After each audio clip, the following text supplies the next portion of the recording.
In this video, you will learn how to create a license application for a special designated license, use the online wizard to associate a valid nonprofit or retail license, answer questions, upload documents, and finally, you will affirm a declaration that your information is true and submit the application.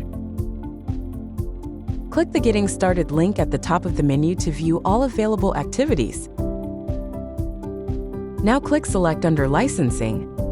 Then on the licensing dashboard, click the button labeled Apply for License. The available licenses are grouped by categories, and you may need to scroll down to see the nonprofit and special designated license categories. First, we'll look at the requirements for creating a special designated license for a nonprofit. Note that before you can apply for a nonprofit SDL, you must have received an approved registration of your nonprofit organization with the Nebraska Liquor Control Commission. Click here to apply for a nonprofit registration. To begin the SDL application, click the button labeled Special Designated License Nonprofit. The new application wizard will now start, and it starts in a new status. Note that all required fields are shown by a red asterisk.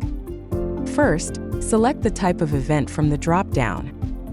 For an SDL, you'll want to select an existing licensee. When you select Existing, a table will appear in the Existing Licensee Information section. Click the plus button, and on the pop-up, select from one of the legal entities associated with your profile.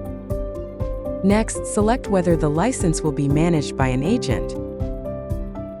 Now you will search for a nonprofit registration to associate with your SDL. Under Parent License, type in a nonprofit registration number into the license number box and click the search icon. A pop-up will show you all matching nonprofit registrations associated with your profile. Select the registration by clicking in the checkbox and click the Select button to continue. The parent license you selected will appear in the grid below. Similarly, if you are applying for a regular SDL that you chose from the Special Designated Licenses category, you will also need to select a licensee and search for a license. In the case of regular SDLs, you must search and select a retail license associated with your profile. From this point forward, both types of SDL applications require the same information. Click the Next button when ready. Now you will enter the event information. Please carefully read the notices before submitting your application.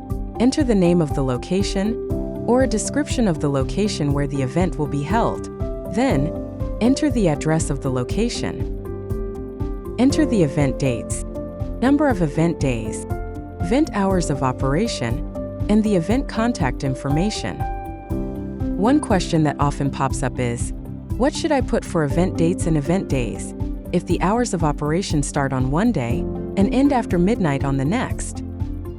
If an event starts on one day and the hours of operation carry over midnight to early the next day, this is still considered part of the previous day for licensing purposes.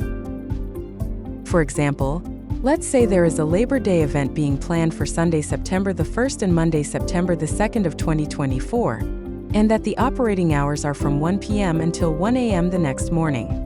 That means Monday's event doesn't stop serving alcohol until Tuesday, September 3rd at 1 a.m. Although this technically includes parts of 3 days, only 2 days are required from a licensing standpoint.